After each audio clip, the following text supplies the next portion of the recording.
My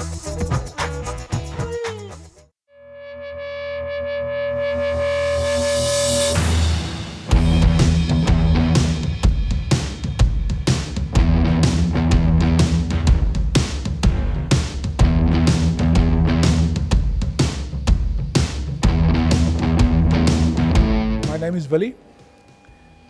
I'm the owner of Steelroad Autobody Customs in Kempton Park. Started off being a petrolhead about 38 odd years ago. My first built a 1966 Ford Corsair. Initially wanted to do a V6 conversion on it. My dad wouldn't allow it because I was still a youngster at that stage. So we had to play around with a 1600 Kent in that. I gave a lot of troubles for V6 Alpha TIs, etc. with that 1600 Kent because we had it to the limit. From there, it just grew. I did cars for myself, for other people, started doing custom spray jobs, custom work on cars. And 3 years ago, I had the opportunity to buy the shop.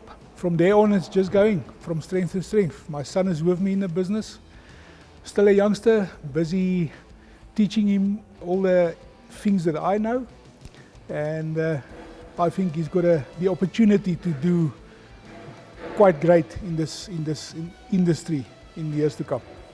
The biggest love about these cars and the challenge is to every build that I do, I tend to do something that nobody else has done before.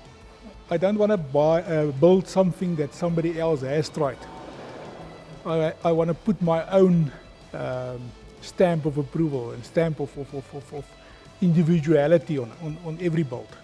So what we do, or what my intention is, every time I do something, I dream about it for years.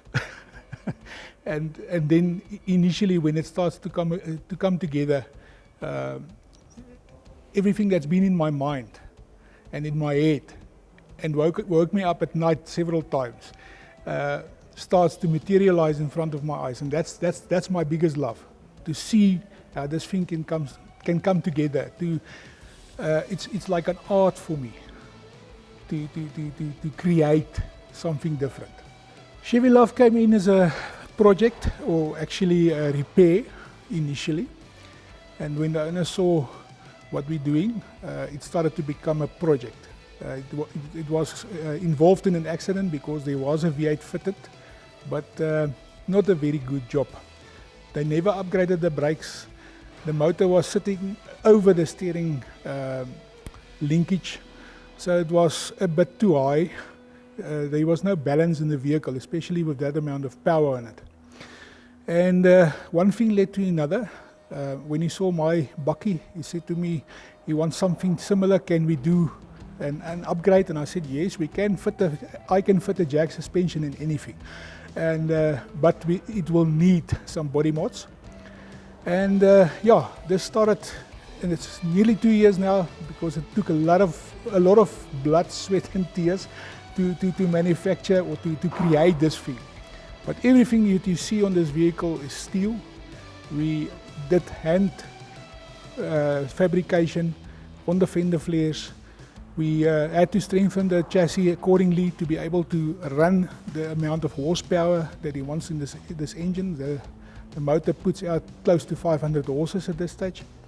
So it's got a full performance exhaust already done here in the shop. We do that as well. We are getting close to finishing the project. There's a couple of small things on the tailgate that I am changing now. It's things that develop as you go along. You see things and decide to make a change. As well as on the load box, you will see we fitted a spare wheel cover, as well as your battery box, and everything goes in there because there's no space in the engine. We try to keep the engine bay as clean as possible. So what you're going to see in there is basically a motor, and that's the idea about this whole vehicle. But I think this one is going to blow a couple of guys' minds when they see it.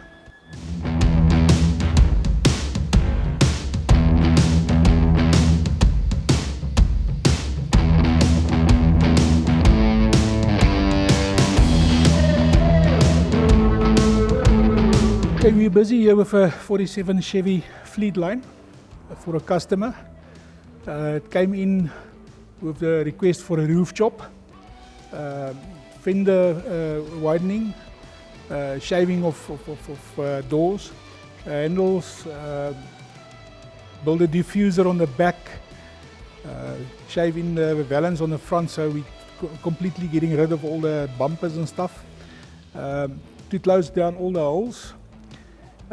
Eventually, this is running a stroker motor as well, full jack suspension.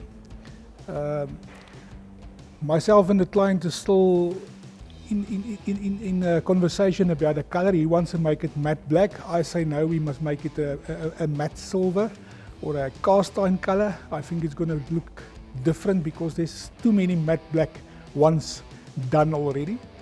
But yeah, that's for the client to decide. It's not my decision.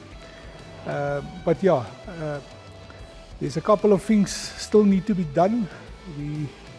But I think at this stage, if you look at the vehicle, it came out quite nice with the chop we did. We did a 2-inch chop, so 50 millimeter on the roof, so it's not too subtle. And yeah, I think the overall product, finished product, will look superb.